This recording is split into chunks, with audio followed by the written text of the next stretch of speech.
A'udzu billahi minasyaitonir rajim. Bismillahirrahmanirrahim. Bismillah wa bihamdihi. Assalamualaikum warahmatullahi taala wabarakatuh. Innal hamdalillah nahmaduhu wa nasta'inuhu wa nastaghfiruh wa na'udzu billahi min shururi anfusina wa min sayyiati a'malina. May yahdihillahu fala mudilla lahu wa may yudlilhu falan tajida lahu waliyyan mursyida. Wa asyhadu an la ilaha illallah wahdahu la syarika lahu wa asyhadu anna sayyidana Muhammadan abduhu wa rasuluh. Allahumma ighfir li ummati sayyidina Muhammadin sallallahu alaihi wasallam wa aslih ummata sayyidina Muhammadin sallallahu alaihi wasallam wa farrij an ummati sayyidina Muhammadin sallallahu alaihi wasallam warham ummata sayyidina Muhammadin sallallahu alaihi wasallam wa alif baina qulubi ummati sayyidina Muhammadin sallallahu alaihi wasallam lima tuhibbu wa tardah وافتح لنا فتوح العارفين بك بحق سيدنا محمد صلى الله عليه وسلم وانشر واحفظ وأيد نهضة الوطن ونهضة البنات بفروعهما إلى يوم الدين بحق سيدنا محمد صلى الله عليه وسلم. سبحانك لا علم لنا إلا ما علمتنا إنك أنت العليم الحكيم ولا حول ولا قوة إلا بالله العلي العظيم وصلى الله على سيدنا محمد وعلى آله وصحبه وسلم والحمد لله رب العالمين. Alhamdulillah, puji syukur kehadirat Allah Subhanahu wa taala. Salawat dan salam semoga senantiasa terbingkis kepada baginda Rasulullah sallallahu alaihi wasallam. Demikian juga keluarga dan para sahabat baginda sallallahu alaihi wasallam serta orang-orang yang senantiasa menjunjung tinggi dan juga setia untuk mencintai dan juga melanjutkan perjuangan baginda Rasulullah sallallahu alaihi wasallam.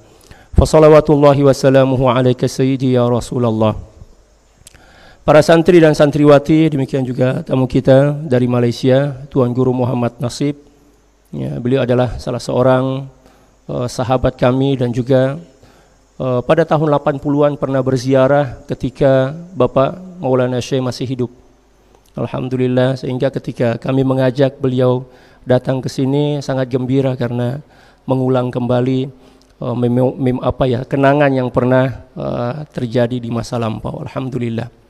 Dan beliau juga adalah salah seorang dari murid ya, para masyayikh kudama kita dari Mekah, demikian juga di Mesir karena beliau juga pernah mengaji, belajar di Mekah dan juga di Mesir serta menuntut ilmu di beberapa negara di antaranya Maroko.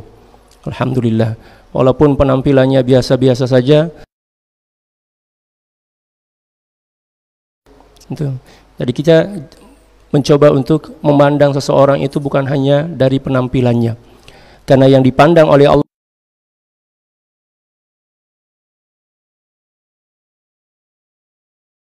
berbaik sangka boleh, tapi terlalu yakin ya jangan. Gitu ya. Baginda Rasulullah sallallahu alaihi wasallam bersabda, innallaha la yanzuru ila suwarikum wala ila ajsamikum walakin yanzuru ila qulubikum. Sesungguhnya Allah Subhanahu wa taala tidak menilai dan tidak memandang rupamu, jasadmu, akan tetapi yang dinilai oleh Allah Subhanahu wa taala adalah takwa, ya, kualitas hati. Allah Subhanahu wa taala juga berfirman, inna akramakum 'indallahi atqakum. Sesungguhnya orang yang paling mulia di sisi Allah Subhanahu wa taala di antara kalian adalah orang yang paling bertakwa. Itulah mengapa moto takwa ini dijadikan sebagai salah satu hal yang memotivasi kita untuk tetap istiqomah dalam perjuangan di bawah panji dan bendera guru besar kita, yaitu Bapak Maulana Syekh ya, radhiyallahu ta'ala an. Para santri dan santriwati rahimakumullah, kitab yang ada di hadapan kita ini adalah kitab Al-Mukhtasar an Haqa'iqit Tasawuf. Kitab yang menjelaskan tentang hakikat dan esensi ajaran ilmu tasawuf. Di tengah masyarakat, pemahaman tentang tasawuf ini masih banyak disalahfahami. Bahkan terkadang di beberapa tempat tasawuf ini menjadi momok yang menakutkan. Sehingga apabila kita mendengar kata tasawuf itu, ya, tendensi kita, pikiran kita tentang tasawuf itu aneh-aneh. Ilmu kebal yang bisa kelep-kelep kan. Ya, lalu kemudian yang bisa berubah, nggak tahulah menjadi capung, menjadi laba-laba atau nggak tahulah seperti itu. Ya, yang bisa mengetahui duitnya kalau hilang kira-kira siapa yang nyuri kayak gitu kan. Padahal itu bukan bagian dari ajaran tasawuf. Itu adalah ilmu perdukunan. Ilmu tasawuf adalah ilmu yang mengajarkan tentang ubudiyah kepada Allah Subhanahu wa taala. Adabul ubudiyah lillahi taala. Dan insyaallah nanti kita akan melihat di dalam kitab ini tentang hakikat ajaran tasawuf seperti yang telah dibawa oleh guru besar kita, yaitu Bapak Maulana Syekh. Ya, tidaklah Bapak Maulana Syekh mampu memberikan cahaya, demikian juga mampu tegak istiqamah dalam memperjuangkan dakwah beliau kecuali salah satu disebabkan oleh kekuatan rohani, tasawuf. Oleh karena itu kita di Nahdlatul Watan dan Nahdlatul Banat, NWDI dan NW itu kan ada hizib Nahdlatul Watan, ada tarekat, hizib dan lain sebagainya. Itu adalah gambaran yang menunjukkan bahwa Maulana Syekh adalah seseorang yang berpegang teguh kepada prinsip-prinsip tasawuf yang saat ini sudah mulai tergerus ajaran itu, karena mungkin dunia semakin modern mungkin, wallahu a'lam. Oleh karena itu melalui daurah ini kita berharap apa yang menjadi ruh perjuangan guru besar kita yang telah merambah sampai ke luar negeri, yaitu ilmu tasawuf ini bisa kita refresh kembali, kita segarkan kembali, lalu kemudian setelah itu kita amalkan dan juga kita ajarkan kepada orang lain.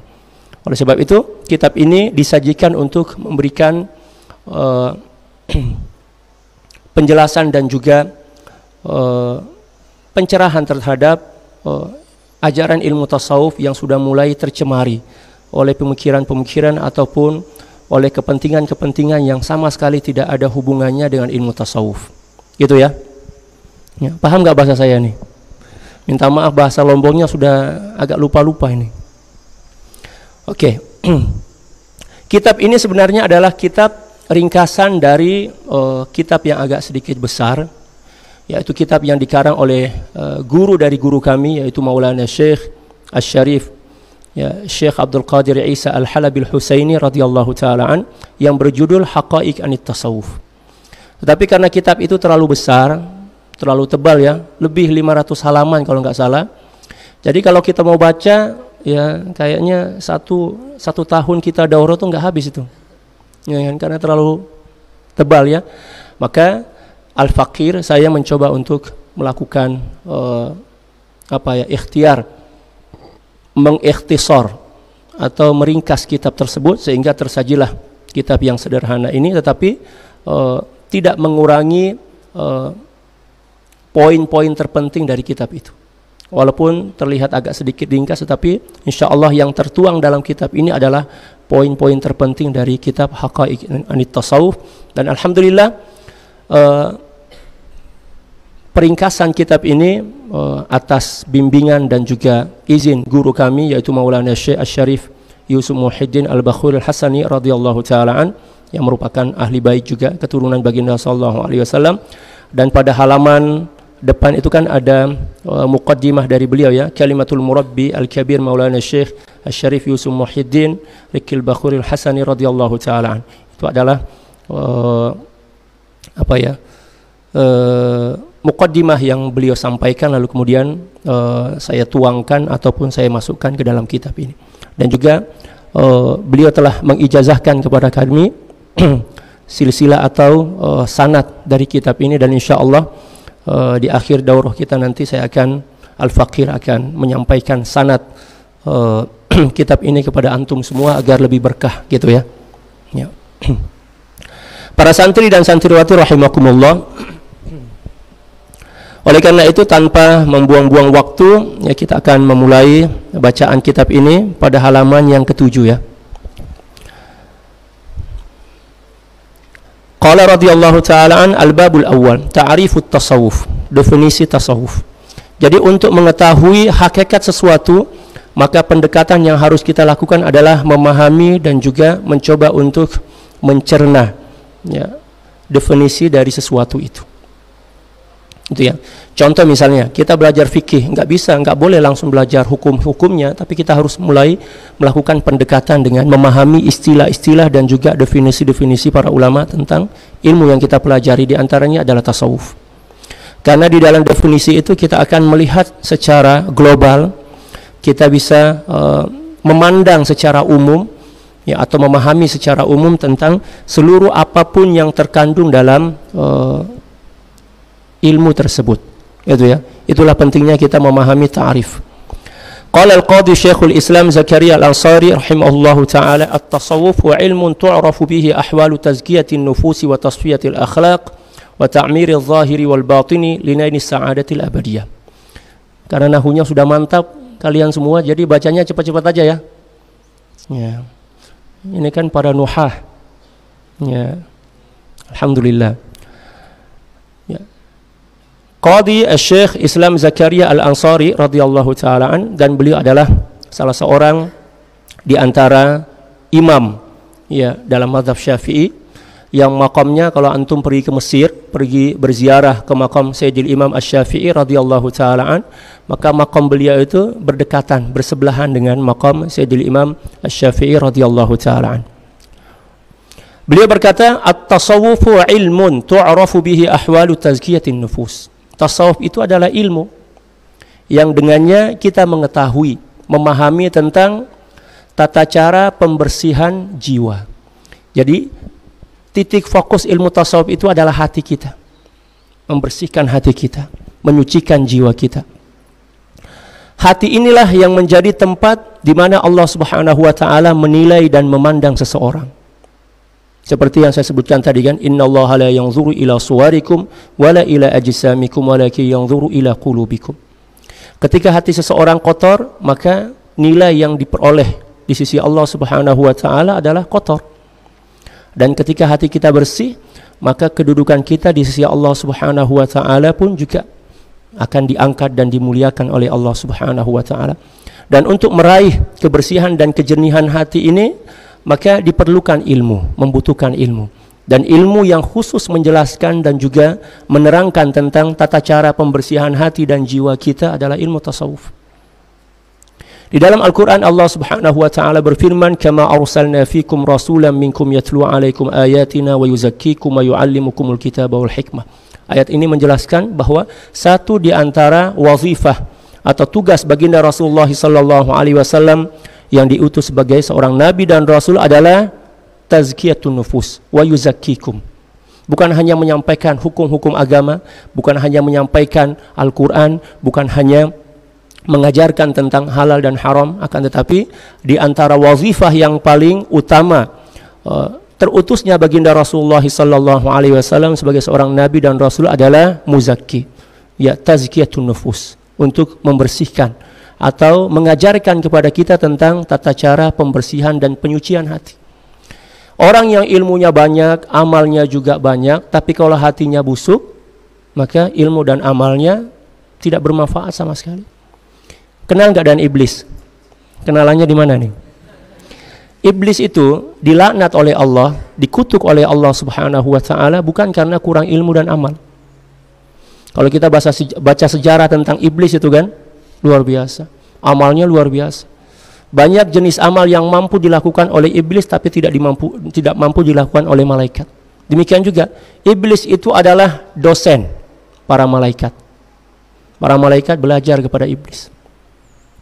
Tetapi masalahnya ketika Allah Subhanahu wa taala memerintahkan kepada Mr. Iblis untuk memberikan penghormatan ataupun memuliakan baginda Adam alaihissalam, Nabi Adam alaihissalam, dia enggak mau.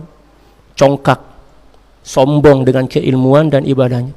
Wa idz kunna lil malaikati isjudu li Adam fasajadu illa iblis aba wastakbara wa kana minal kafir. Enggak mau karena sombong. Lalu kemudian endingnya apa? Wa kana minal kafirin.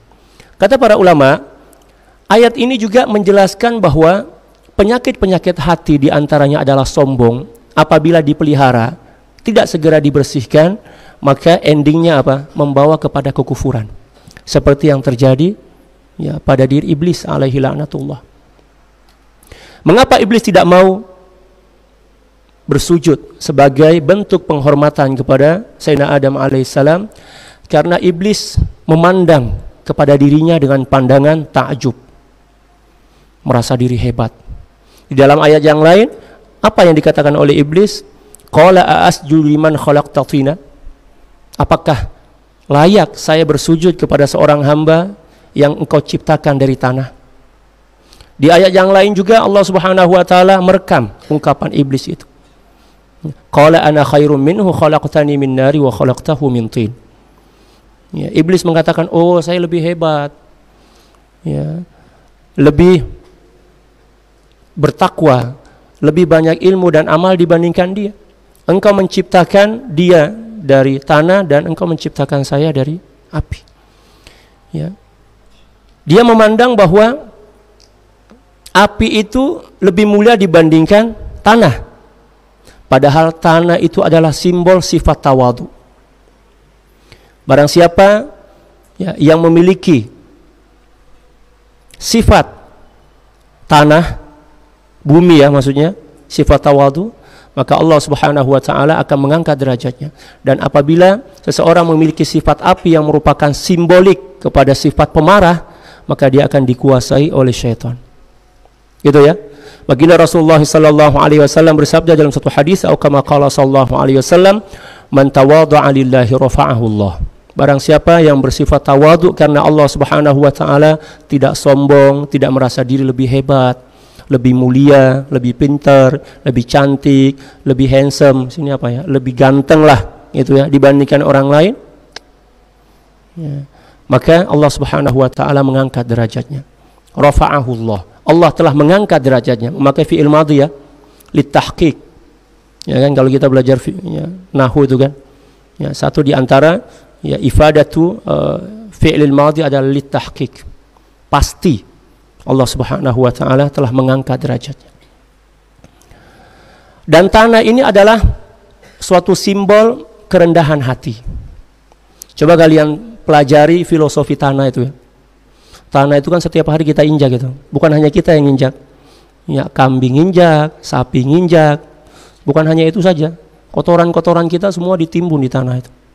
Tapi tanah tidak pernah balas dendam. Betul enggak? Enggak pernah ya muntahin apa namanya? Laharnya kan. Ya, timahnya di perbumi ini kan berisi apa? Api, lapah ya. Ya, kalau bahasa Melayu lapah tuh sini. Lapah maknanya lava. Nah, dia akan memuntahkan. Enggak pernah kan? Ya, dia diam-diam aja. Malah yang ditumbuhkan apa? Rumput yang hijau, pohon-pohon yang rindang dengan buah yang manis. Keburukan dibalas dengan kebaikan. Dan itulah simbol yang harus kita pelajari dari ya, kedudukan Sayyidina Adam yang dibandingkan dengan syaitan atau iblis. Iblis adalah simbol kejahatan, membakar. Ya kan? Api itu adalah simbol kejahatan. Jadi, anggapan iblis yang lebih mulia dibandingkan Nabi Adam itu adalah al-qiyas ma'al fariq. Itulah qiyas atau analogi, ya, dan analogi kalau dalam bahasa Melayu, ya. Pertama yang paling salah, membandingkan sesuatu dengan perbandingan yang tidak sepadan, yang tidak ya seimbang ya istilah sini. Mohon maaf ya, bahasa saya terkadang meleset ke bahasa Melayu nih, bahasa Malaysia. Oke. Para santri dan santriwati rahimakumullah, kata beliau, at-tasawwuf ilmun tu'rafu bihi ahwalu tazkiyatin nufus. Tasawuf adalah ilmu yang dengannya kita bisa mengetahui tentang tata cara pembersihan jiwa. Pembersihan jiwa dari apa? Yang pertama dari dosa dan maksiat. Yang kedua dari sifat-sifat ya, al-akhlaqul mazmumah, sifat-sifat buruk, hasad, iri, dengki, merasa diri lebih hebat dibandingkan orang lain, mentang-mentang kita hafal Quran, mentang-mentang kita rajin tahajud, mentang-mentang kita sekolah di luar negeri, ya kan? Ketika kita merasa bahwa kita lebih istimewa dan layak untuk dihormati dibandingkan orang lain, maka yakinlah bahwa Anda telah dikuasai oleh syaitan dan hawa nafsu. Na'udzubillah, tsumma na'udzubillah min dzalik. Oleh karena itu perlu tazkiyatun nafs atau tazkiyatin nufus, pembersihan hati kita.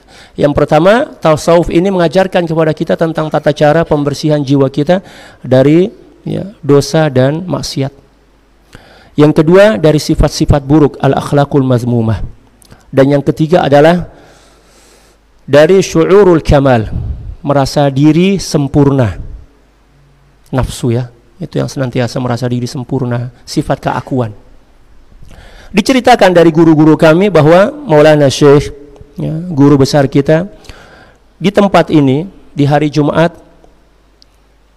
di akhir-akhir hayat beliau pernah bertanya kepada para jamaah yang ketika itu hadir ribuan orang pengajian Jumat ya. Kata beliau, kalian semua cinta kepada saya ya? Semua mengatakan cinta. Ya kan? Betul. Tentu ke? Ya gitu ya. Iya betul. Lalu kemudian lamun EP pada lupa bahasa Melayu saya. Kalau kalian betul-betul cinta kepada saya, buang saya. Buang saya. Lalu kemudian masyarakat kaget. Kok cinta malah disuruh buang beliau kan? Ya, semuanya menangis. Lalu kemudian beliau bertanya, ngapain kalian nangis? Ya, kata masyarakat, loh tadi kan ya, Tuan Guru bertanya kepada kami, apakah kami mencintai Tuan Guru atau tidak? Kami menjawab, kami mencintai Tuan Guru. Lalu kemudian setelah kami menjawab seperti itu, ya, Tuan Guru mengatakan, ya, buang saya. Nggak mungkinlah kita membuang orang yang kita cintai kan? Lalu kemudian beliau berkata, yang dimaksud saya itu adalah sifat egois yang ada pada diri kalian. Bukan bermakna membuang saya sebagai guru kalian, tetapi membuang apa yang ada dalam jiwa Anda, sifat egois, sifat ego, keakuan, merasa diri lebih, anania, diistilahkan dengan anania. Kalau bukan saya, ini karena saya, ya, ini adalah amal saya, ini adalah jasa saya. Itulah hijab yang paling besar dalam hati kita.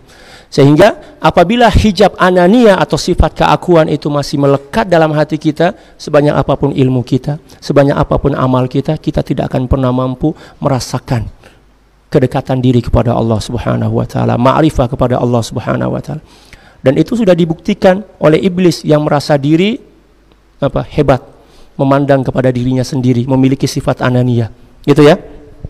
Na'udzubillahi tsumma na'udzubillahi min dzalik. Wa tasfiyatil akhlaq, demikian juga bertujuan untuk membersihkan akhlak kita. Dari akhlak yang buruk kita ubah menjadi akhlak yang baik. Dari akhlak yang baik kita sempurnakan kepada akhlak yang lebih baik. Itu ya. Dan itulah makna hijrah sebenarnya. Ya, hijrah itu kan memiliki beberapa makna ya. Kalau secara lugah, al-hijratu lugatan hiya al-intiqal min makanin ila makan atau min halatin ila halatin ukhra. Kata para ulama, hijrah secara bahasa adalah berpindah. Baik berpindah dari satu tempat ke tempat yang lain. Contoh misalnya ini di sini, lalu kemudian saya pindahkan ke sini. Berarti saya menghijrahkan botol air ini ke sini. Secara bahasa ya. Au min halatin ila halatin ukhra, atau dari situasi ya, satu situasi ke situasi yang lain. Misalnya ya, pas banyak duit gembira, pas duitnya habis nangis misalnya kan, itu hijrah juga itu secara bahasa, karena terjadinya pergeseran ya, atau perubahan yang ada dalam hati kita kan, itu diistilahkan dengan hijrah juga ya. Tetapi hijrah secara ya, istilahi atau istilahan adalah al-intiqal ya, minassu ilal hasana wa minal hasana ila ma huwa ahsanu minha, ya kan? Berpindah dari sesuatu yang buruk kepada sesuatu yang baik, dari sesuatu yang baik kepada sesuatu yang lebih baik. Dan tasawuf inilah yang akan membawa kita untuk melakukan ya, perubahan dalam diri kita. Oleh karena itu, Al-Imam Al-Ghazali radhiyallahu ta'ala an dalam kitab Ihya, seperti yang telah dinukilkan oleh Al-Imam As-Suyuti dalam kitab Al-Ashbah wan Nadhair, mengatakan bahwa mempelajari ilmu tasawuf ini fardu ain ala kulli muslimin. Hukumnya fardu ain ya, bagi setiap ya, muslim. Bukan fardu kifayah ya, tapi fardu ain. Paham? Allah. Wa ta'miri zahiri wal batin. Dan tujuannya adalah untuk menyuburkan zahir dan batin kita dengan ibadah. Ibadah terbagi menjadi dua. Yang pertama adalah ibadah jasadiyah, salat, puasa, zakat, ya, berinfak, berumroh, itu ibadah jasadiyah. Ini baterainya mungkin. Oh itu enggak ditutup, enggak matiin kayaknya. Mikrofonnya Yang kedua adalah ibadah qalbiyah, ibadah hati. Ya kan? Sabar, tawakal kepada Allah, ikhlas, khusyuk, ta'zim dan lain sebagainya. Oke? Dan tasawuf ini mengajarkan kepada kita tentang keseimbangan antara amalan zahir atau ibadah zahir dan ibadah batin. Ibadah batin tentu dijelaskan oleh ilmu, ibadah zahir tentu dijelaskan oleh ilmu fikih kan. Ya, adapun ibadah batin ini ranahnya adalah ranah tasawuf. Itulah yang menjadi ranah tasawuf. Sayyidil Imam Malik radhiyallahu taala an, Sayyidina Malik bin Anas radhiyallahu taala an pernah berkata, "Man tasawwafa wa lam yatafaqqah faqad tafassaqa." Barang siapa orang yang mempelajari ilmu tasawuf, mengamalkan ilmu tasawuf, akan tetapi tidak mempelajari dan mengamalkan ilmu fikih, pasti menjadi orang yang zindik. Man tasawwafa wa lam yatafaqqah faqad tazandaqa. Gitu ya. Barang siapa yang belajar tasawuf, ahli zikir, tapi enggak masuk belajar di kelas misalnya. Banyak anak maca gitu dulu zaman kami. Ya, nanti munculnya pas apa? Ujian. Pas ujian itu enggak ada tempat, semuanya datang. Ya, sebelum ujian, ya Allah. Ya, sampai mungkin bosan kita lihat hanya itu aja yang datang. Yang lain sedang beruzlah, berkhalwat, berzikir. Zikirnya luar biasa, tapi ilmunya enggak ada. Ini bahaya nih. Bahaya. Ya. Kata para ulama, orang yang banyak beribadah tetapi terjangkiti oleh virus jahil, maka orang seperti ini lebih mudah disesatkan oleh syaitan dan iblis serta nafsunya dibandingkan orang yang berilmu walaupun amalnya sedikit. Tapi yang lebih baik ya ilmunya banyak, amalnya banyak kan. Gitu ya. Ya. Jadi barang siapa yang hanya mempelajari ilmu tasawuf, ahli zikir, zikirnya ratusan ribu, ya, tapi tanya, tahu nggak syarat-syarat sholat? Syarat sholat itu apa ya? Wah, ini kurang ngopi nih berarti, gitu ya. Itu bahaya, lebih gampang disesatkan oleh iblis dan nafsu.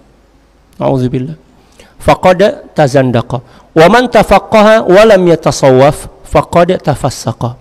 Dan barang siapa yang hanya belajar fikih aja, mengamalkan syariat aja, tanpa mempelajari ilmu tasawuf, ilmu tentang pembersihan hati, ya kan, penyucian jiwa, dia akan menjadi orang fasik, orang yang bangga dengan amalnya, orang yang bangga dengan ilmunya, seperti iblis. Ya kan? Wa man jama'a bainahuma faqad tahaqqaqa. Dan barang siapa yang menggabungkan antara ilmu fikih dan ilmu tasawuf atau ilmu akhlak, maka sungguh dia akan menjadi orang yang bertahakkuk, maksudnya yang telah merealisasikan nilai-nilai ajaran yang dibawa oleh baginda sallallahu alaihi wasallam.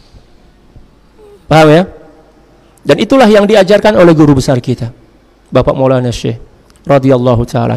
Pagi beliau mengajarkan kita fikih, walaupun saya enggak pernah ketemu secara zahir dengan beliau karena saya datang tahun 99 ke Pancor ini. Beliau meninggal dunia 97 kalau enggak salah ya. Ya. Beliau dari riwayat yang kami dengar dari guru-guru kami radhiyallahu taala anhum, pagi itu udah ngajarin fikih, ngajarin hadis, belajar faraid dan lain sebagainya, syariat. Lalu kemudian di samping itu juga mengijazahkan zikir-zikir, wirid-wirid. Jadi ada keseimbangan. Dan itulah yang dituntut dan itulah yang akan membawa seseorang untuk meraih ya kesempurnaan iman dan takwa kepada Allah Subhanahu wa taala. Paham ya? Jangan hanya ahli zikir tapi ya cepat tersinggung. Kan ada orang yang seperti itu. Zikirnya mantap tapi tersinggungnya juga mantap. Ya, dikit-dikit marah. Ya, gitu nggak boleh ya. Nah, di sini kita diajarkan tentang keselarasan antara zahir dan batin, keseimbangan antara amaliyah zahiriyah dan amaliyah batiniyah. Itu ya. Tujuannya apa? Linaili sa'adatil abadiyah, untuk meraih dan memperoleh kebahagiaan yang abadi. Apa kebahagiaan yang abadi itu? Ma'rifatullah, mengenali Allah Subhanahu wa taala. Dan inilah yang menjadi tujuan utama penciptaan kita di dunia ini. Ya, di dalam suatu ayat dalam surat Az-Zariyat ayat 56 kalau enggak salah itu ya, Allah Subhanahu wa taala berfirman, "Wa ma khalaqtul jinna wal insa illa liya'budun." Tidaklah aku menciptakan jin dan manusia kecuali hanya untuk menyembahku. Lalu kemudian Sayyidina Abdullah ibnu Abbas radhiyallahu ta'ala ketika menafsirkan ayat ini, beliau mengatakan illa liya'budun ay illa liya'rifun. Tidaklah aku menciptakan jin dan manusia kecuali hanya untuk menyembah kepadaku, dan yang dimaksud dengan menyembah atau ibadah dalam ayat ini adalah ibadah yang membawa hati kita untuk mengenal Allah Subhanahu wa taala. Gitu ya, mengenali Allah Subhanahu wa taala. Dan itulah yang diajarkan oleh guru besar kita. Bukan hanya mengenali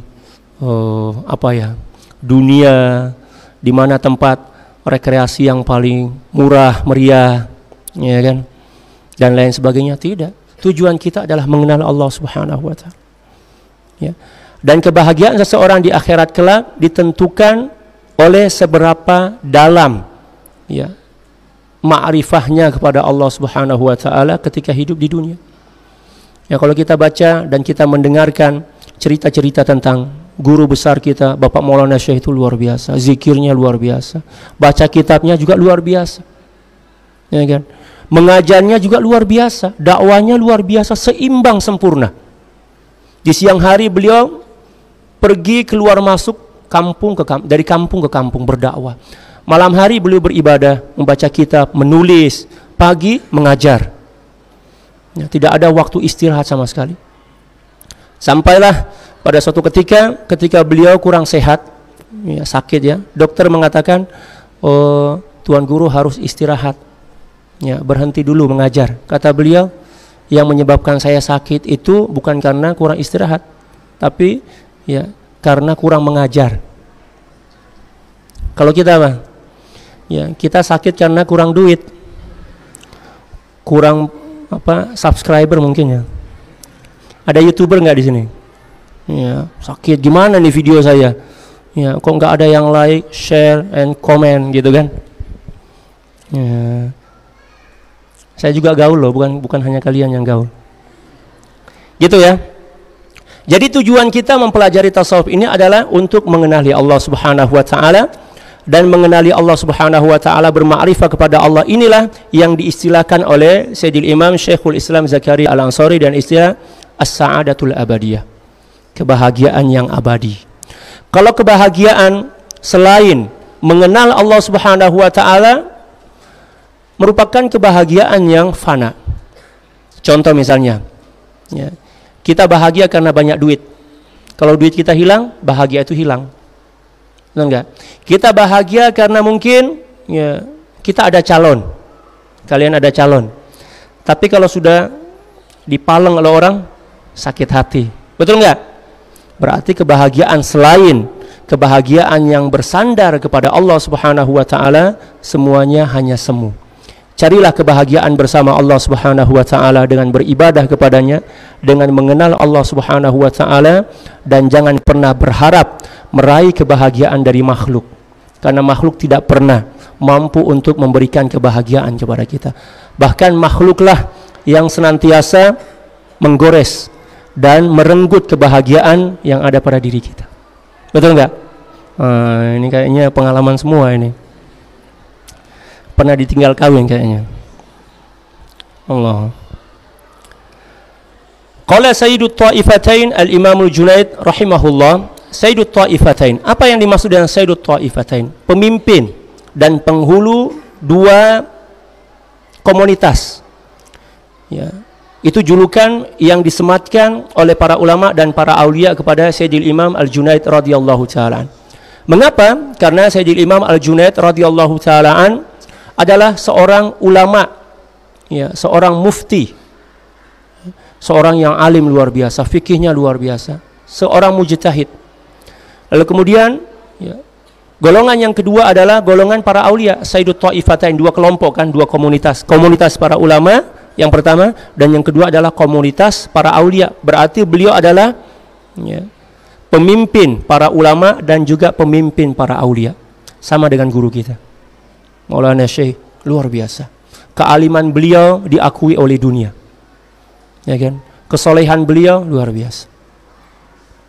Dan beliau adalah di antara ulama dan ya, wali yang mengikuti jejak langkah Al-Imamul Junaid radhiyallahu taala. Kalau kita lihat, ya, baca sejarah kehidupan Sayyidil Imam Al-Junaid, betul-betul ya tercermin pada kehidupan Bapak Maulana Syekh. Ya kan? Mengajar. Imamul Junaid seperti itu. Pagi-pagi sudah mengajar, zikir, amalan-amalan, lalu kemudian berdakwah dari kampung ke kampung. Malam beribadah kepada Allah Subhanahu wa taala. Enggak ada waktu untuk chatting-chatting kayak kita. Ya kan? Sebenarnya itu yang perlu kita contohi. Kita ini terlalu banyak membangga-banggakan guru tetapi tidak mengambil contoh daripada mereka. Betul nggak? Kalau kita cerita tentang guru kita, ya Allah, sampai mau kelep-kelep kita kan, lupa diri. Tapi lihat akhlak kita, amit-amit, ya kan? Nah, kita harus ubah itu. Kita bukan hanya menceritakan kemuliaan guru kita, tetapi yang terpenting dan utama dari itu adalah mencontohi cara hidup mereka, radhiyallahu taala, melihat akhlak mereka. Itu yang terpenting. Paham ya? Ya. Apa kata beliau? At-tasawwufu isti'malu kulli khuluqin saniyyin. Ya. Isti'mal itu artinya mengamalkan. Ya kan? Mengamalkan seluruh akhlak, budi pekerti yang luhur, wa tarku kulli khuluqin daniyyin, dan meninggalkan seluruh akhlak dan budi pekerti yang tercela.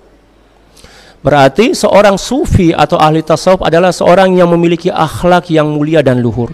Enggak ada bohong-bohongnya, enggak ada tipu-tipunya, ya enggak ada caci-cacinya, enggak ada cerca-cercanya.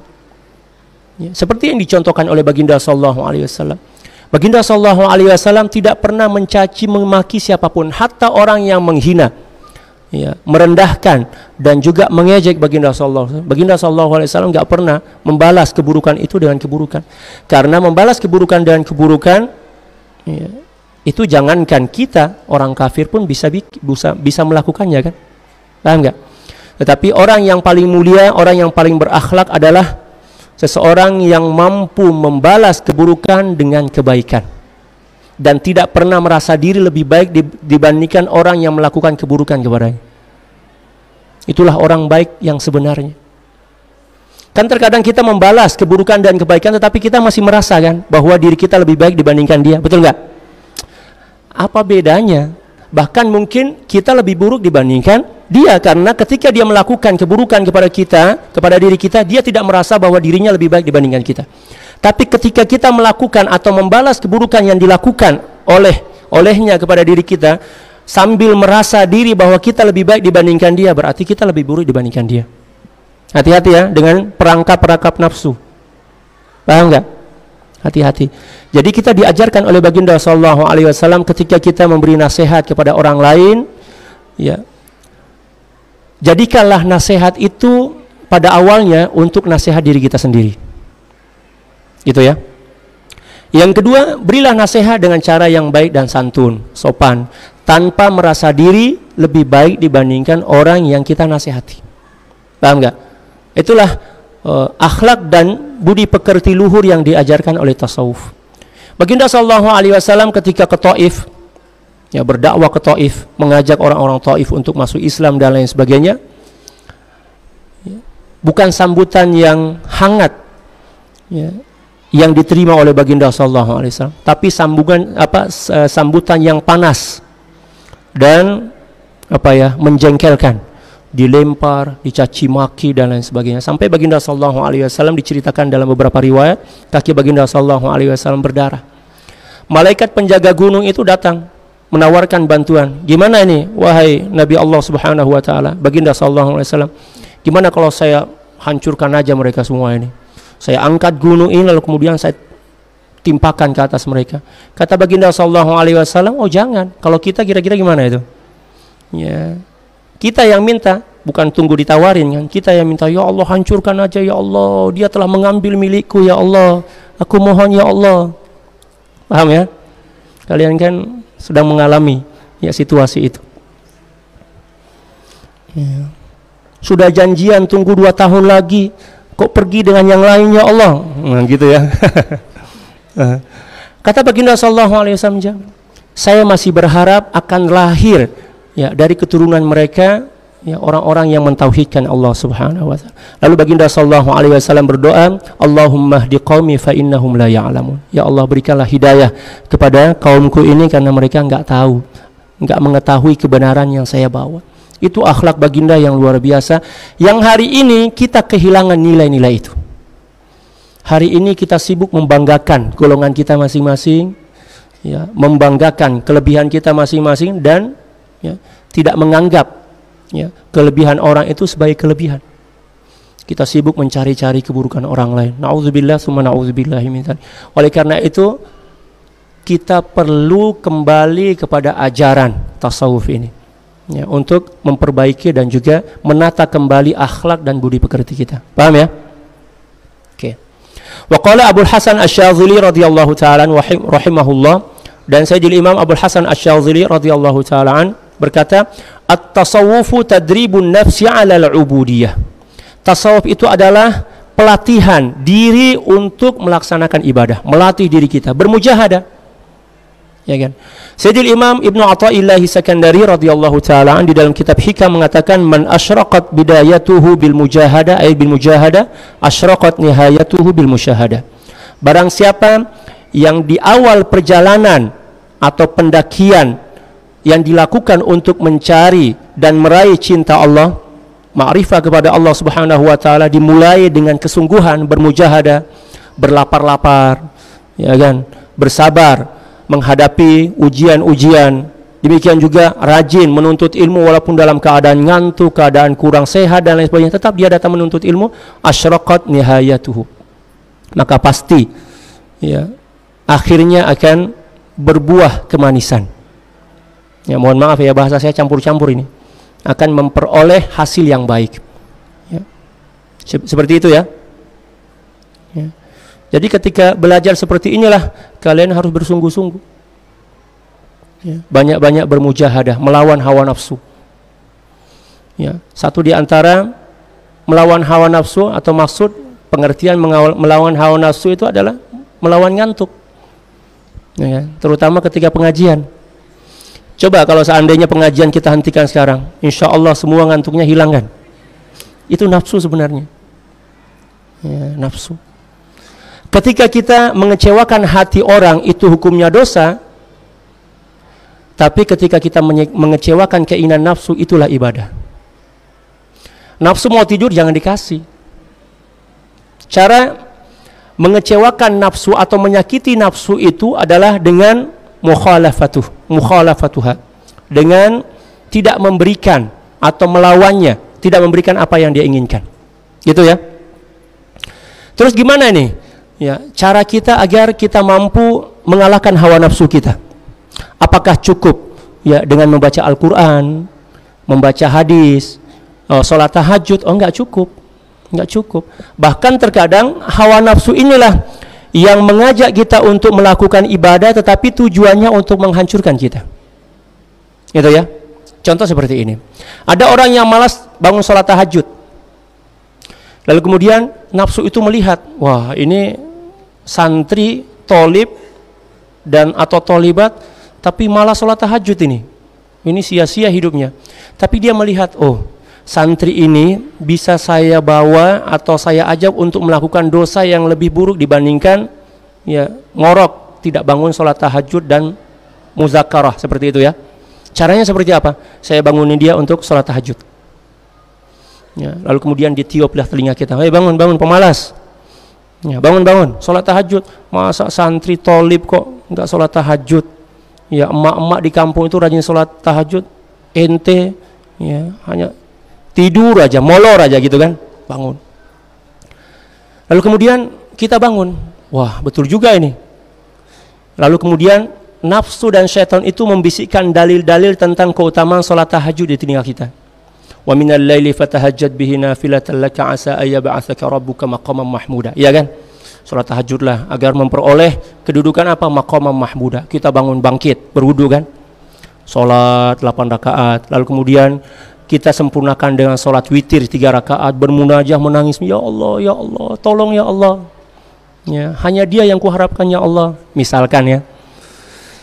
Setelah selesai, nafsu itu akan datang kembali. Oh, dia sudah ibadah ya. Oke. Kata nafsu membisik dalam diri kita. Seperti itulah, baru mantap. Coba lihat kamar-kamar atau kos-kosan yang lain, kawan-kawan Anda, semuanya masih ngoro kan? Hanya Anda sendiri yang bangun sholat tahajud malam ini. Ya, jangan-jangan Anda adalah wali kutub ini. Wali kutub atau wali kutu ini. Lalu kemudian dia merasa, kayaknya saya lebih hebat dibandingkan yang hanya tidur ngoro gitu. Itulah perangkap nafsu yang kita tidak ketahui.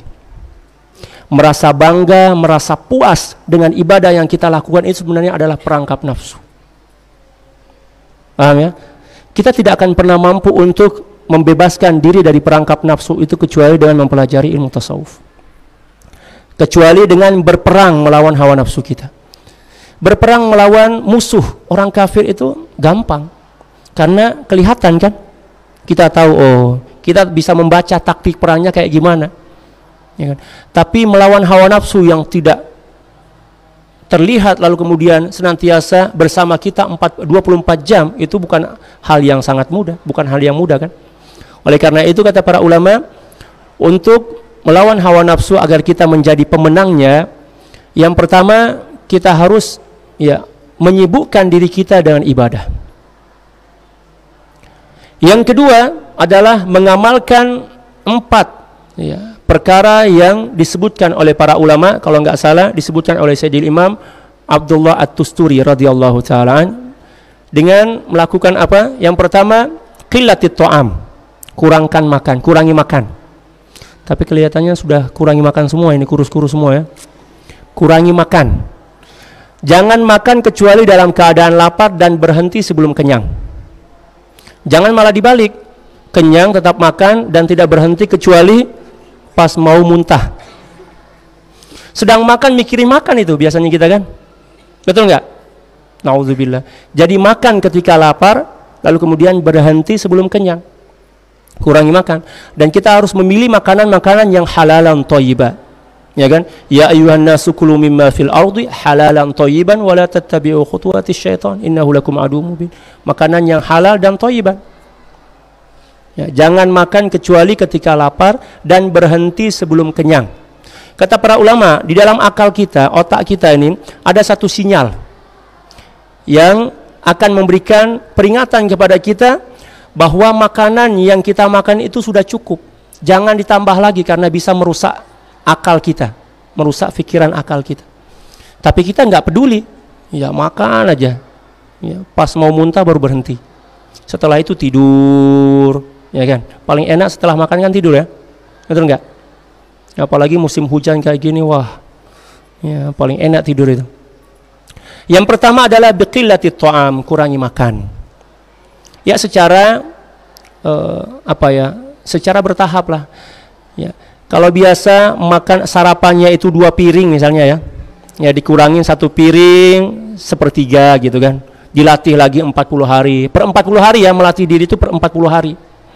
Kalau sudah bisa dikurangin 1/3, kurangi lagi 1/3, ya kan. Sampailah pada akhirnya makanan yang kita makan itu hanya untuk mengambil energi untuk beribadah kepada Allah, bukan pelampiasan nafsu untuk makan. Paham ya? Itu yang pertama. Kalian lihat kan foto-foto Bapak Maulana Syekh itu, kurus kan? Itu karena mujahadahnya. Bukan kurus karena gak ada duit, tapi mujahadah luar biasa. Karena itulah tadi saya bilang bahwa beliau itu adalah cerminan atau fotokopi dari Al-Imamul Junaid radhiyallahu ta'ala. Ya, dalam penilaian saya ya, wallahu a'lam, saya melihat seperti itu. Mujahadah beliau luar biasa. Yang kedua adalah qillatil manam, kurangi tidur. Jangan disalahfahami kurangi tidur berarti selama ini saya juga bermujahadah nih, saya kurang tidur ini, tapi chatting aja, update status nggak habis-habis. Kurangi tidur itu maksudnya kurangi tidur untuk beribadah, berzikir, mutola'ah, muzakarah dan lain sebagainya, beribadah kepada Allah. Kurangi tidur, karena terlalu banyak tidur ini seperti yang disebutkan oleh Sayyidil Imam Abu Hamid Al-Ghazali, an-naumu akhul maut. Gitu ya, dalam kitab Ihya itu. Tidur itu saudaranya mati. Ya, kurangi tidur. Tidur juga akan menumpulkan akal, menumpulkan otak. Dan juga akan mengeraskan hati, dan juga akan mencipta penyesalan di akhirat nanti. Kata para ulama, tidur yang ideal itu adalah tidur yang tidak lebih 6 jam sehari semalam. Dalam sehari semalam ya, 6 jam. Kalau lebih dari 6 jam itu sudah nggak tahu lah mau dibilang apa itu.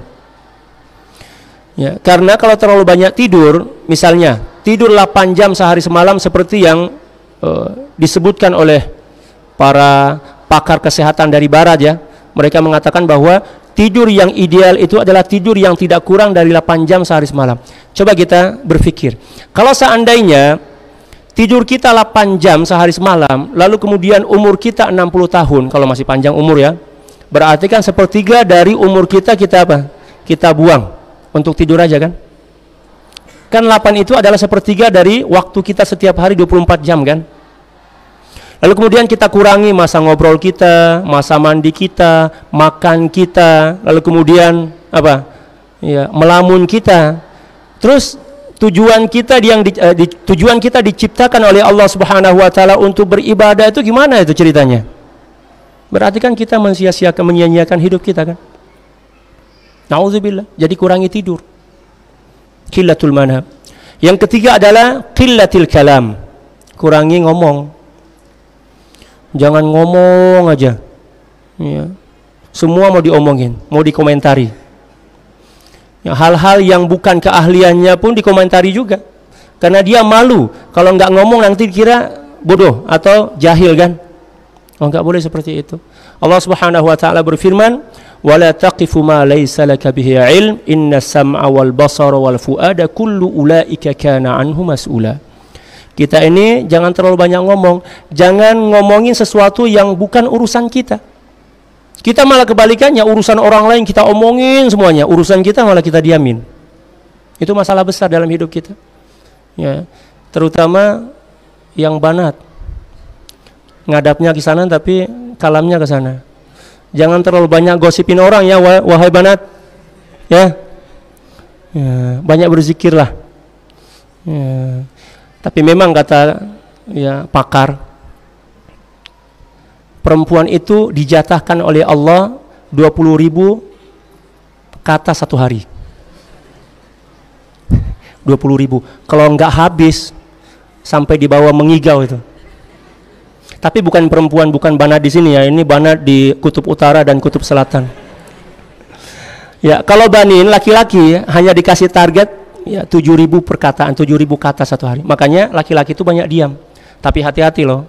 Ya. Diam-diamnya itu bisa ya, diam-diam menghanyutkan. Tapi bukan kalian ya. Ya, ini orang lain. Ya, seperti itu ya. Ya. Jadi kurangi ngomong. Ya kan? Terlalu banyak ngomong ini, ya Allah. Baginda Rasulullah SAW hanya memberikan satu di antara dua pilihan. Man kana minkum yu'minu billahi wal yaumil akhir falyaqul khairan aw liyasmut. Barang siapa di antara kalian yang mengaku beriman kepada Allah dan hari akhirat, satu di antara dua pilihan. Ya, berkata. Kalau mau ngomong ya pastikan apa yang kita omongin itu yang baik-baik aja. Enggak bohong, enggak menghina, enggak mencaci, enggak merendahkan orang lain. Kalau enggak bisa, falyasmut, diam. Tapi kita sengaja membuat apa pilihan yang ketiga. Apa itu? Ngomong saenake udole dhewe kata orang Jawa. Paham enggak kalian? Enggak paham ya? Ya, maksudnya ngomong suka-suka hati kalau bahasa Melayu. Bahasa Malaysia maksudnya kita ngomongin apa aja yang kita inginkan. Nauzubillah. Ya. Makanya kita yang telah beribadah berpuluh-puluh tahun, apatah lagi yang sudah lingsir itu ya, umur 70 tahun, 60 tahun, sholatnya mantap, zakatnya mantap dan lain sebagainya, yang seharusnya kalau kita kalkulasikan orang yang telah menyembah Allah Subhanahu wa taala puluhan tahun seharusnya sudah menjadi wali-wali kutub. Betul enggak? Lah sholatnya sudah puluhan tahun. Betul enggak? Puasanya sudah puluhan tahun. Ya. Bacaan Qur'annya enggak tahu sudah berapa puluh juz. Berapa puluh kali tamat. Tapi enggak jadi-jadi karena apa? Amalan kita itu, amal-amal kita hancurkan dengan dosa mulut ini. Lisan. Ya, malam kita tahajud nangis-nangis, siang ngumpatin orang. Ya, gosipin orang. Dapat apa itu? Hancur seluruh amal kita. Ya kan? Na'udzubillah. Jangan gosipin orang. Wala yaktab ba'dukum ba'da, kan? Ayuhibbu ahadukum ayyakula lahma akhihi maitan? Na'udzubillah. Na'udzubillah. Oleh karena itu, tasawuf dihadirkan oleh Allah Subhanahu wa taala sebagai solusi utama untuk mengeluarkan manusia ini dari kehancuran dunia dan akhirat. Gitu ya. Waradduha, tadi sudah berapa itu? Qillatil kalam. Yang terakhir adalah qillatil anam, kurangi kawan. Jangan terlalu banyak berkawan atau bersahabat kecuali dengan orang-orang yang bisa memotivasi kita untuk semakin rajin beramal. Itu ya. Kan kalau disebut di dalam Al-Qur'an disebutkan ya, salah satu di antara syarat orang-orang yang layak kita jadikan sebagai sahabat adalah seperti yang telah difirmankan oleh Allah Subhanahu wa taala dalam surah At-Taubah juz yang ke-11 itu ya. Ya ayyuhalladzina amanu taqullaha wa kunu ma'as shadiqin. Wahai orang-orang yang beriman, bertakwalah kamu kepada Allah Subhanahu wa taala dan bersahabatlah bersama orang-orang yang jujur. Gitu ya. Kalau terpaksa kita harus ada sahabat, pilihlah sahabat-sahabat yang bisa memotivasi kita untuk semakin rajin beramal, rajin ngaji, ya, rajin beribadah, ya kan, dan lain sebagainya. Seperti itu. Dan kita harus menyadari bahwa pertemanan itu sangat mempengaruhi kehidupan kita. Pengaruh pertemanan itu 80%. Ya, dalam apa? Dalam perubahan cara dan cara hidup dan sikap hidup kita. Dipengaruhi oleh pertemanan, sahabat, gitu ya. Ya. Baginda Rasulullah alaihi wasallam bersabda, kama qala sallallahu alaihi wasallam, al-mar'u ala dini khalilih. Seseorang itu ya memiliki akhlak, ya memiliki sifat tergantung temannya. Kalau temannya baik, insya Allah dia akan baik. Tapi kalau temannya buruk, maka dia akan terkontaminasi oleh keburukan itu. Falyanzur ahadukum may khalil, kata baginda sallallahu alaihi wasallam. Oleh karena itu, berhati-hatilah memilih kawan yang kalian jadikan sebagai sahabat. Karena kata para ulama, manjalasa janasa, itu pepatah Arab ya, manjalasa janasa. Barang siapa yang memiliki kawan atau sahabat yang setiap hari dia bertemu, duduk bersama, ngobrol bareng, pasti akan menjadi sejenis. Maksudnya akan saling pengaruh mempengaruhi. Itu ya. Kalau kita bersahabat dan orang yang bertakwa, orang yang rajin beribadah, insya Allah walaupun pada awalnya kita malas, kita akan termotivasi untuk beramal dan melakukan pembenahan dalam diri kita. Gitu ya. Waradduha li ahkamir rububiyah, dan mengembalikan jiwa atau hati itu kepada hukum-hukum ketuhanan. Ya. Yang dimaksud di sini adalah membawa hati kita menuju kepada Allah Subhanahu wa taala untuk mensifati sifat-sifat ya, mulia, sabar. Ya kan, salah satu di antara sifat Allah kan sabar, as-sabur kan. Ya. Asy-syakur. Ya, asy-syakur itu bukan berarti mensyukuri ya. Tetapi yang dimaksud asy-syakur itu adalah menghargai. Maha menghargai, bukan maha mensyukuri. Allah enggak perlu bersyukur. Ngapain Allah bersyukur? Wong yang memiliki nikmat Allah. Betul kan? Tapi yang dimaksud atau pengertian asy-syakur itu adalah maha menghargai. Ya kan? Amal kita walaupun sedikit, kalau kita melakukannya secara bersungguh-sungguh dan istiqomah, ya dihargai oleh Allah Subhanahu wa taala. Bahkan amal yang istiqomah walaupun sedikit itu yang lebih dihargai oleh Allah Subhanahu wa taala daripada amal yang banyak tapi hanya satu kali kita lakukan. Kan pada suatu hari baginda Rasulullah sallallahu alaihi wasallam ditanya, ayyul amali afdal ya Rasulullah? Amal apa yang paling afdal ya Rasulullah? Apakah baginda sallallahu alaihi wasallam menjawab dengan mengatakan, oh amal yang paling afdal itu adalah salat tahajud 1000 rakaat, ya kan? Menamatkan atau mengkhatamkan bacaan Al-Qur'an 1 kali 1 hari, gitu kan? Tidak. Baginda sallallahu alaihi wasallam bersabda, adwamuha wa in qalla. Ya, amal yang paling afdal adalah amal yang konsisten walaupun sedikit. Ya, sesuai dengan pepatah Arab yang mengatakan qalilun qar, apa sungguhnya? khairun min katsiril far. Ya. Sedikit, qalilun qar, sedikit tapi konsisten itu lebih baik dibandingkan banyak tapi hilang. Itu ya, qalilun qar khairun min katsiril far. Itu ya. Wa awwaluhu ilmun, dan ya dasar awal ya, atau permulaan dari tasawuf itu adalah ilmu. Ilmu apa itu? Mencakup 3 ilmu. Yang pertama adalah ilmu syariat, fikih. Yang kedua adalah ilmu tauhid, ya kan? Yang ketiga adalah ilmu akhlak. Itu dasar ilmu tasawuf. Gitu ya. Wa wasatuhu amal, dan pertengahannya adalah pengamalan terhadap ilmu yang telah dipelajari tadi. Sesuai dengan sabda baginda sallallahu alaihi wasallam dalam satu hadis, atau kama qala sallallahu alaihi wasallam, man amila bima alim warasahu Allahu ilma ma lam ya'lam. Rawahu Muslim. Barang siapa mengamalkan ilmu yang telah diketahuinya dengan ikhlas, dengan istiqamah, dengan benar, warasahu Allahu ilma ma lam ya'lam, maka pasti Allah Subhanahu wa taala akan mewariskan dan menganugerahkan kepadanya ilmu yang belum diketahuinya. Ilmu apa itu? Ilmu tentang ketuhanan, ilmu ma'rifah kepada Allah. Sesuai dengan firman Allah Subhanahu wa taala dalam suratul Baqarah. Ya, akhir dari surah atau ayat yang paling panjang dalam surah Baqarah itu ya, juz 3 itu ya. Ya ayyuhalladzina amanu idza tadayantum bidaini ila ajalin musamma faktubu. Pada akhirnya itu Allah Subhanahu wa taala berfirman, wattaqullaha wa yuallimukumullah. Bertakwalah kamu kepada Allah Subhanahu wa taala dengan mengamalkan ilmu yang telah kamu ketahui, maka pasti Allah Subhanahu wa taala akan menganugerahkan kepadamu ilmu yang kamu belum ketahui. Gitu ya. Ya. Itu prosesnya.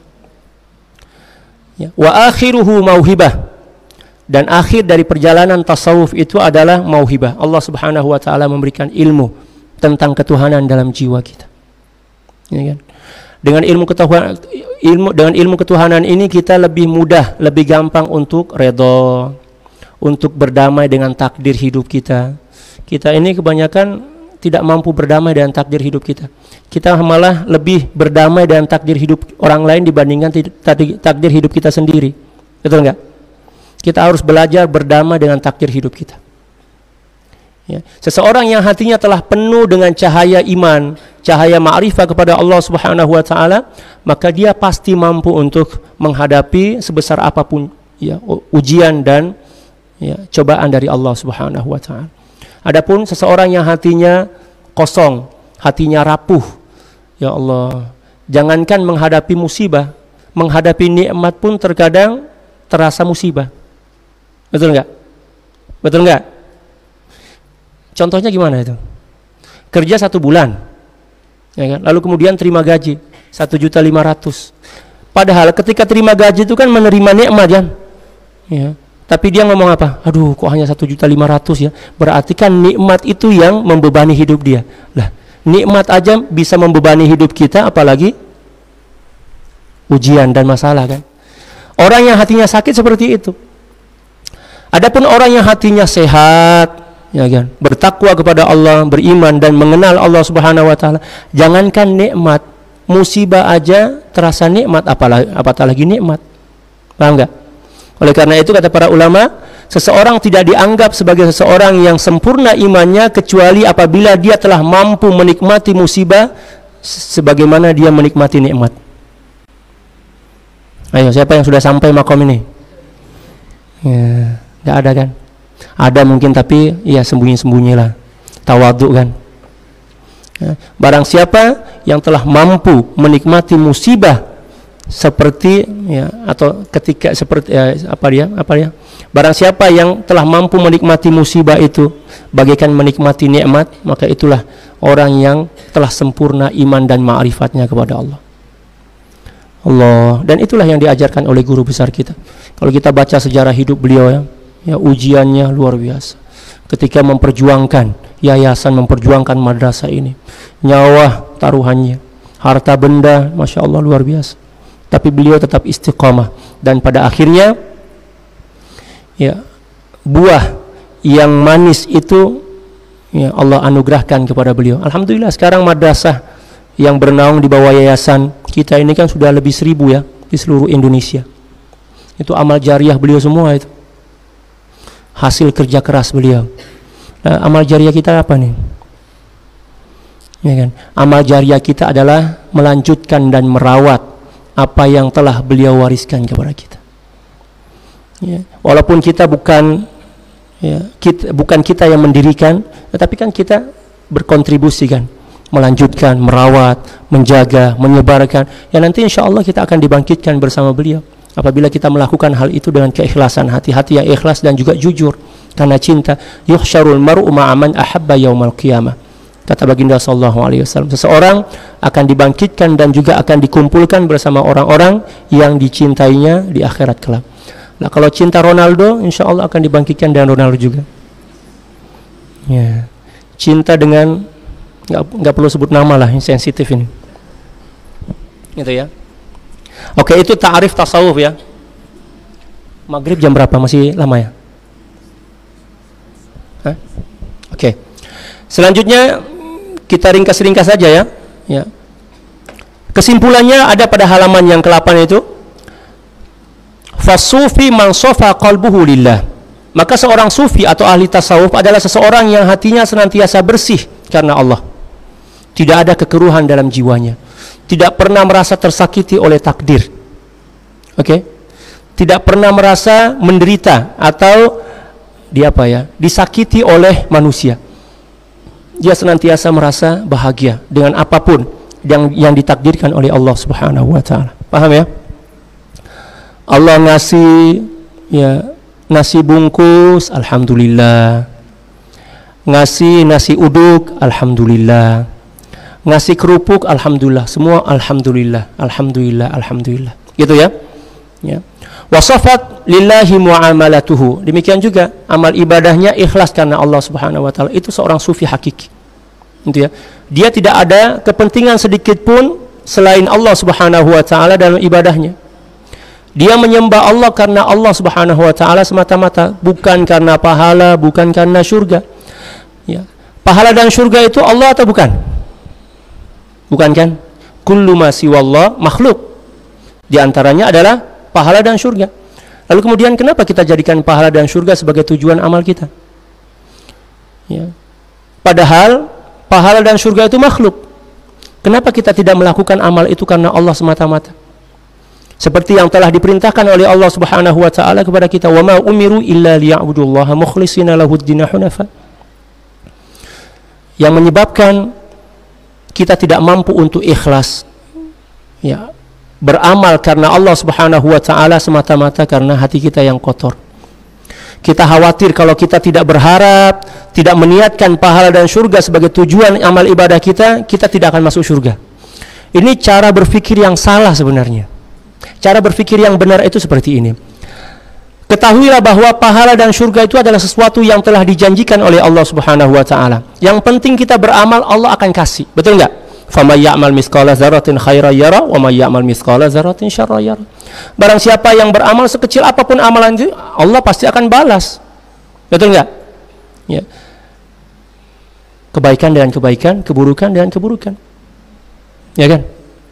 Man jaa'a bil hasanati falahu asyru amsalihha wa man jaa'a bis sayyi'ati fala yujza illa mithlaha wa hum la yuzlamun. Sama semuanya seperti itu. Sudah dijanjikan oleh Allah. Ya kan? Mau enggak mau, yang penting kita beramal, Allah pasti akan kasih pahala dan surga. Betul enggak? Walaupun kita enggak mau, setelah beramal kita berdoa, ya Allah saya enggak mau pahala dan surga ya Allah, Allah akan kasih juga karena itu adalah janji Allah.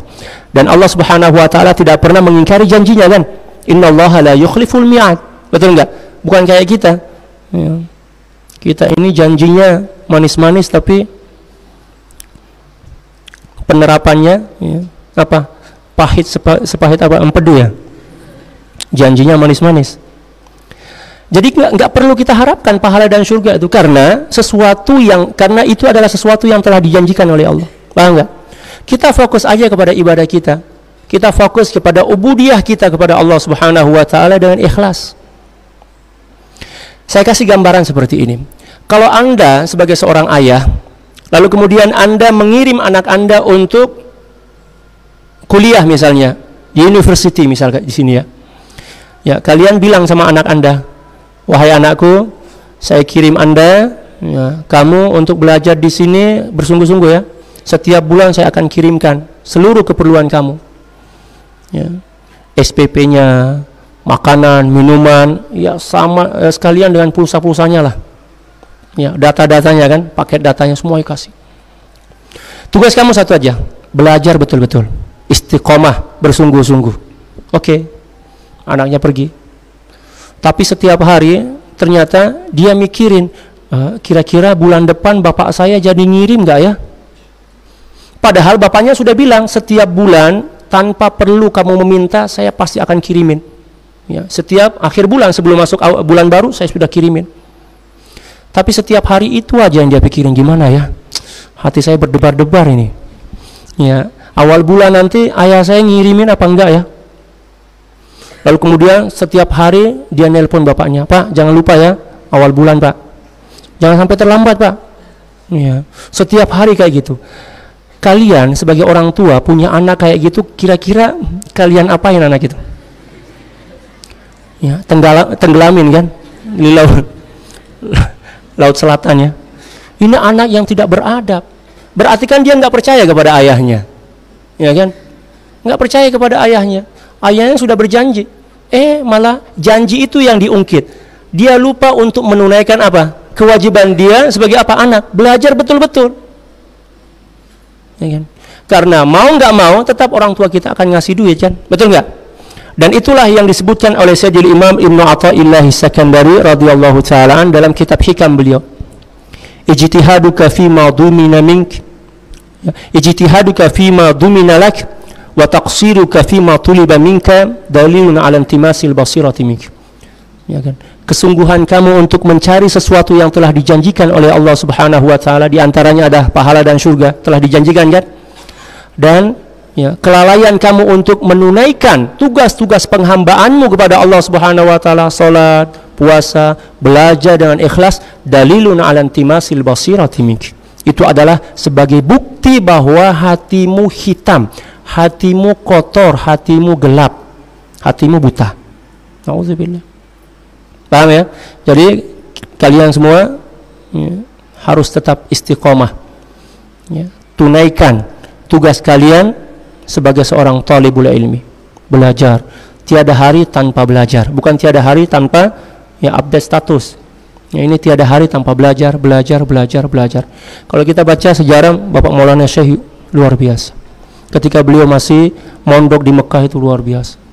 Ya, sampai di suatu riwayat yang kami terima dari guru-guru kami, ini riwayatnya sahih ya, bukan dhaif. Ya, beliau sedang muzakarah, lalu kemudian dulu kan pakai apa ya, pelita apa ya, lampu template itulah, pelita minyak tanah itu kan. Beliau sedang belajar muzakarah, mutalaah di malam hari, lalu kemudian Allah Subhanahu wa taala memberikan pemahaman yang mendalam kepada beliau, masya Allah, sampai sorban beliau itu terbakar. Beliau enggak tahu, enggak ngerasain itu. Saking apa gembira dan semangatnya. Luar biasa. Bapak Maulana Syekh itu luar biasa.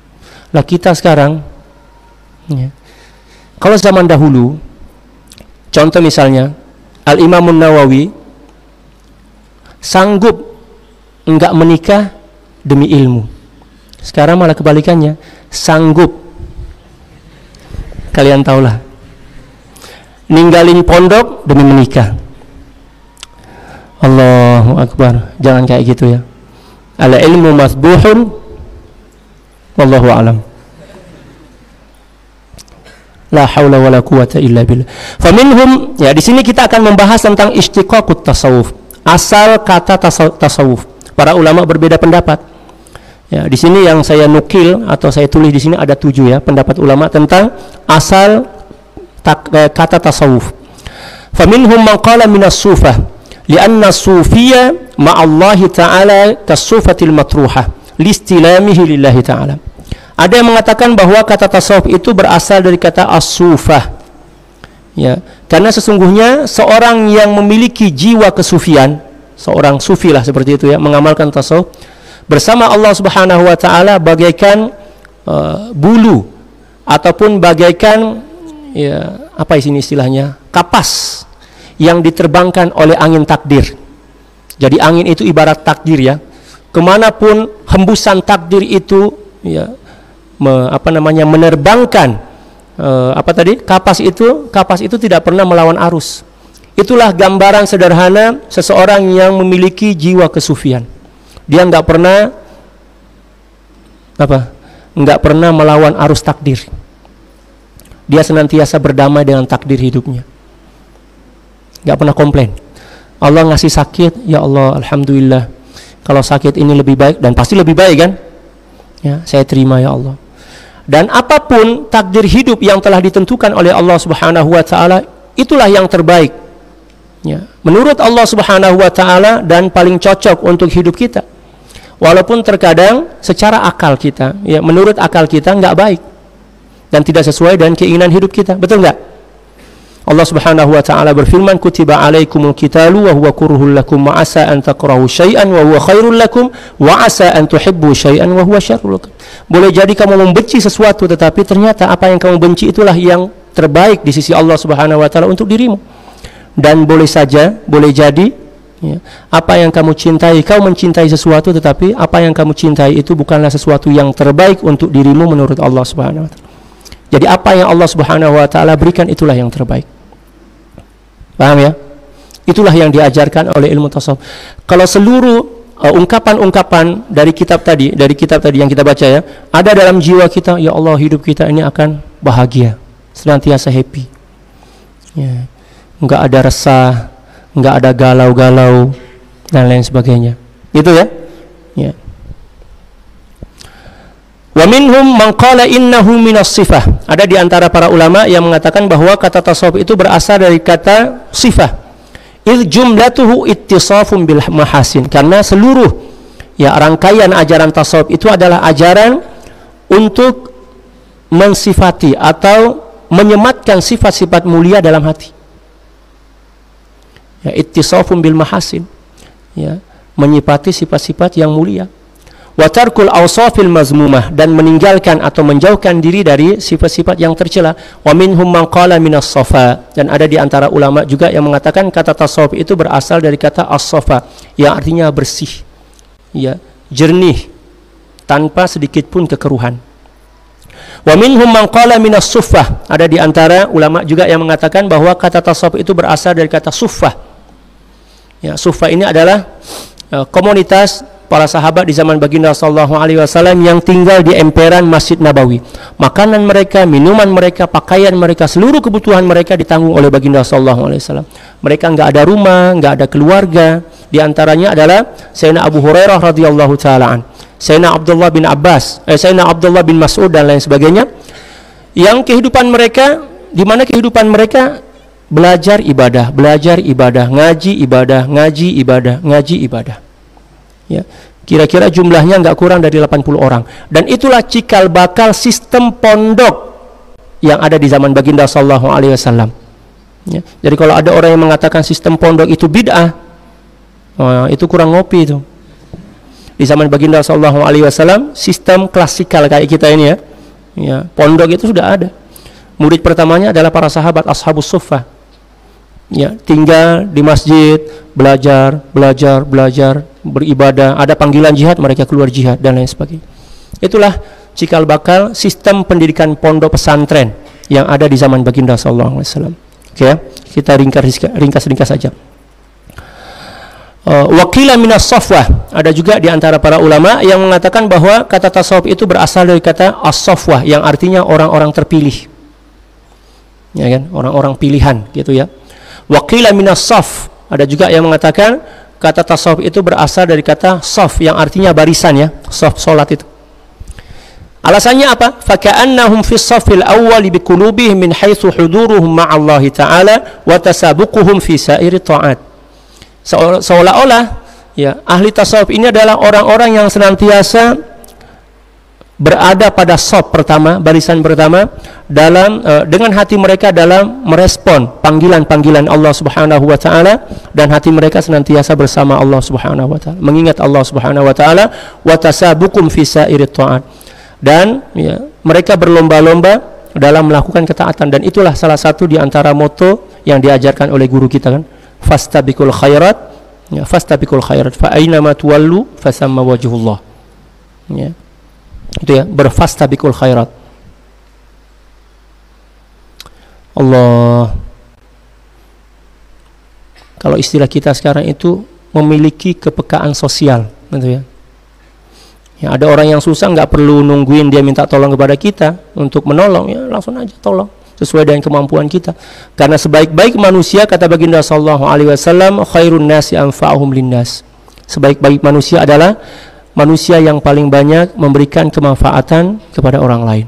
Dan itulah yang diajarkan oleh guru kita melalui madrasah-madrasah, melalui dakwah, ya, dan lain sebagainya, gitu ya. Wa minhum man qala inna tasawufa nisbatun ila lubsi sufi al-khashin. Ada juga yang mengatakan bahwa tasawuf itu adalah penisbahan terhadap, ya, orang yang memakai pakaian yang khashin. Khashin itu pakaian yang kasar dari kain wol itu. Karena dulu baju apa istilahnya? Baju seragam para sufi itu, mereka ada baju seragam juga, tapi warnanya nggak sama. Adalah pakaian-pakaian yang sederhana dan kasar, gitu ya. Ya. Mereka melakukan hal itu sebagai bentuk protes terhadap kehidupan masyarakat yang terlalu materialistik ketika itu. Sampai diceritakan dalam beberapa riwayat bahwa ketika itu bukan hanya manusia yang dibelikan gelang emas, kuda pun dipakaikan kalung emas, ya. Saking ya materialistiknya, materialism lah istilah kita, masyarakat ketika itu. Maka para sufi atau para ulama ini melakukan upaya protes melalui cara hidup yang sederhana yang dicontohkan oleh baginda sallallahu alaihi wasallam. Wa mahma yakun min amrin fa inna at-tasawwuf ashharu min ay yahtaja ila fi ta'rifi ila qiyas lafzin wa ihtiyad istiqaqin. Maka apapun pendapat para ulama, pada akhirnya sampai pada kesimpulan bahwa sesungguhnya tasawuf itu adalah sesuatu yang lebih masyhur, ya, dan tidak perlu kepada pendefinisian terhadap qiyas lafzi ataupun pembahasan tentang asal katanya apa dan lain sebagainya. Karena tasawuf itu adalah akhlak yang tidak boleh dan tidak akan mungkin mampu untuk didefinisikan. Ya, pada akhirnya, ya, kata para ulama, at-tasawufu kulluhu akhlaq, faman zada 'alaika bil akhlaq zada 'alaika bit tasawuf. Tasawuf itu hakikatnya adalah akhlak. Barang siapa yang bertambah akhlaknya, maka hakikat tasawufnya juga bertambah. Jadi tasawuf itu bukan hanya amalan, bukan hanya omongan, ya, tetapi tasawuf itu adalah pembuktian melalui amal ibadah dan juga, ya, akhlak dan budi pekerti yang luhur.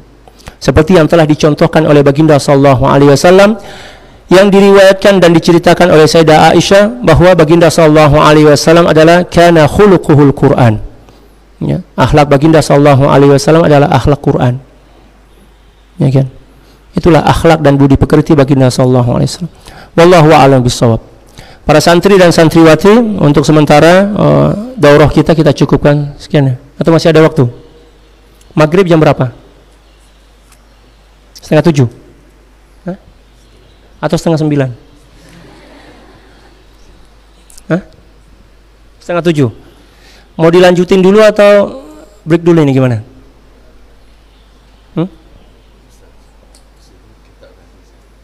Oh ya, diumumkan kitabnya sudah sampai, ya. Yang belum punya kitab, ya, nanti bisa berhubungan dengan. Oh, mau bertanya? Ada yang mau ditanyakan? Tapi kalian paham nggak? Paham ya dengan gaya bahasa saya?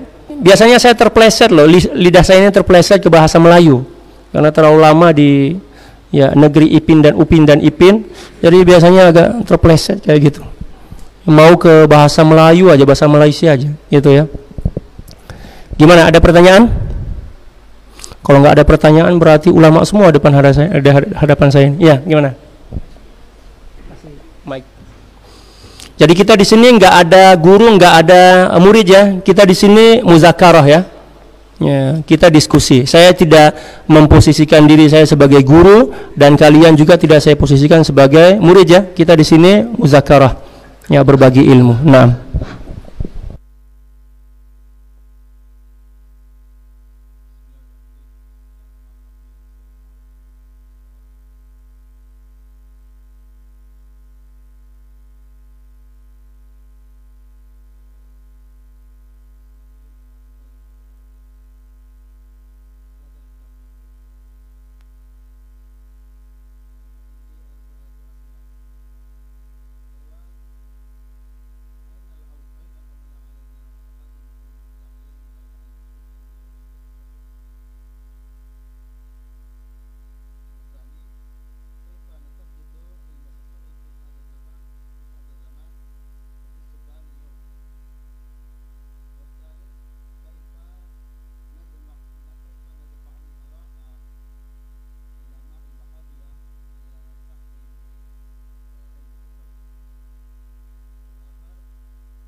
Yang pertama tadi adalah pertanyaan yang pertama tadi ya, mana yang harus kita dahulukan, belajar fikih atau belajar tasawuf? Ya kan?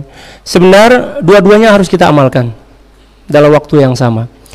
Karena seperti ini,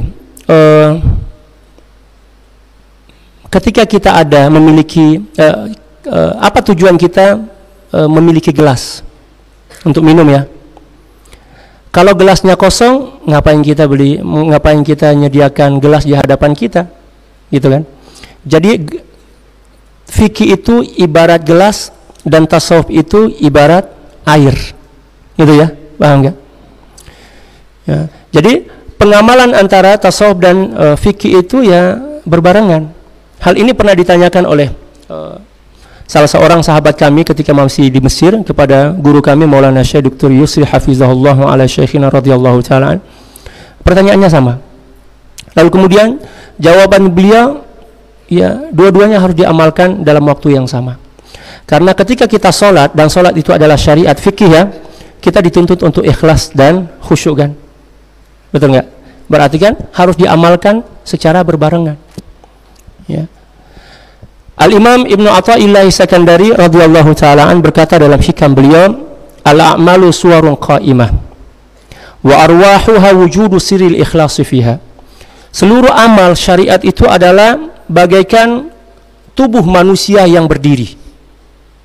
Lalu kemudian ruhnya adalah sirrul ikhlas, wujudu sirril ikhlasi fiha. Adanya rahasia keikhlasan di dalam hati orang yang melaksanakan ibadah itu. Berarti seolah-olah hikmah ini mengajarkan kepada kita bahwa pengamalan antara syariat dan tasawuf itu adalah pengamalan yang harus senantiasa dibarengi, digabungkan ya, sekaligus gitu ya. Ya, nggak boleh kita dahulukan fikih aja. Kalau fikih nggak ada nilai spiritualnya, nggak diterima oleh Allah. Tapi kalau hanya sebatas tasawuf tapi tidak terikat dengan syariat, nggak diterima juga oleh Allah Subhanahu wa taala. Jadi harus dua-duanya, gitu ya. Paham nggak? Ya. Jadi harus dua-duanya. Makanya sistem pembelajaran kami di Mesir dulu, ketika kami belajar fikih itu, ya, juga dijelaskan tentang nilai-nilai akhlak dan tasawufnya yang kami pelajari dulu, seperti itu. Ya, saya juga pernah belajar di Asyirah Muhammadiyah. Asyirah Muhammadiyah ini adalah satu madrasah yang didirikan oleh salah seorang dari guru dari guru kami yaitu ya, Maulana Syekh Ar-Raid ya, Ibrahim Zaki Muhammad Zaki Ibrahim radhiyallahu taala anhu al-jami'. Ya, di situ kita diajarkan belajar tasawuf, belajar fikih ya fikih tasawuf, belajar tafsir ya tafsir tasawuf, belajar nahu tasawuf. Ilmu nahu itu ada tasawufnya. Kalian pernah baca nggak kitab Nahwul Qulub karangan Sayyidil Imam Abdul Karim Al-Kushairi? Pembahasannya nahu kitabnya nahu tapi isinya tentang tasawuf, tentang tauhid. Kami pernah baca itu, indah sekali, gitu ya. Jadi nggak bisa dibedakan, nggak bisa dipisahkan antara pengamalan tasawuf dan fikih, gitu ya. Ya. Itu yang pertama. Yang kedua tadi tentang lupa. 6. Tatbik ilmu tasawuf itu harus dibimbing oleh seorang guru. Ya, ya. Harus dibimbing oleh seorang guru. Kita nggak bisa mengamalkan tasawuf tanpa bimbingan guru. Malla syaikhalah fasyaitanu syaikhullah. Barang siapa yang mengamalkan tasawuf tanpa bimbingan seorang guru, maka pasti syaitanlah yang akan menggelincirkan dan mengajarkannya tentang kesesatan. Nauzubillah. Ya. Harus ada guru. Allah Subhanahu wa taala berfirman, Ar-Rahman fas'al bihi khabira. Barang siapa yang ingin mengenal Allah Subhanahu wa taala, maka bertanyalah kepada orang-orang yang memiliki keahlian di dalamnya. Lalu kemudian dalam ayat yang lain Allah Subhanahu wa taala berfirman, fas'alu ahla dzikri in kuntum la ta'lamun. Bertanyalah kepada para ulama Rabbani apabila kalian tidak mengetahui sesuatu hal. Bertanya kepada ulama Rabbani ya. Apa yang dimaksud oleh ulama Rabbani? Seorang ulama yang memiliki sifat takwa dalam jiwanya, yang memiliki ya sifat-sifat yang soleh, gitu ya. Berarti kan para wali kan, ya itu. Lalu kemudian jawaban pertanyaan yang ketiga tadi tentang bagaimana cara kita untuk memberantas ya ajaran Wahabi. Caranya ya dengan banyak belajar. Kita menjadi korban pemikiran-pemikiran ekstrim itu karena kita enggak ada ilmu. Makanya Al-Imam Al-Ghazali radhiyallahu ta'ala dalam kitab Ihya itu mengatakan al-mar'u adu ma jahil. Seseorang akan senantiasa menjadi musuh bebuyutan, kejahilan itu akan senantiasa menjadi musuh bebuyutan bagi seseorang. Paham enggak? Musuh yang paling buruk itu adalah kejahilan. Makanya jangan pilih jadi orang jahil, bodoh ya. Seperti itu. Saya pernah bertanya kepada guru kami, tentang pertanyaan yang sama. Kata beliau, cara terbaik untuk melawan pemikiran-pemikiran atau fikroh-fikroh yang ekstrim, ya, yang tidak mengedepankan prinsip-prinsip wasatiyah, moderasi ya. Caranya adalah dengan memperbanyak majelis taklim, kajian-kajian kitab. Itu cara yang terbaik. Karena kalau kita hanya melawan mereka dengan koar-koar di atas mimbar, akan semakin menyulut api permusuhan, peperangan. Karena mereka punya kekuatan juga. Gitu ya. Cara yang terbaik adalah dengan memperbanyak majelis-majelis taklim, kajian-kajian, ya fikih, daurah-daurah, tauhid dan tasawuf dan lain sebagainya. Dan hal-hal seperti itu tidak perlu membuang-buang energi dan waktu kita untuk memikirkannya. Kita fokus kepada tugas kita. Gitu ya. Dan hal-hal seperti itu pada akhirnya nanti akan sampai pada titik jenuh, bosan. Ya, setiap kebatilan pasti akan sampai kepada titik jenuh. Kita biarin aja. Bapak Maulana Syekh dulu emang nggak menghadapi orang-orang seperti itu dari dulu, zaman beliau luar biasa. Bahkan beliau tidak diperbolehkan untuk khutbah di majelis di masjid sini kan sebab pemikirannya ekstrim kan.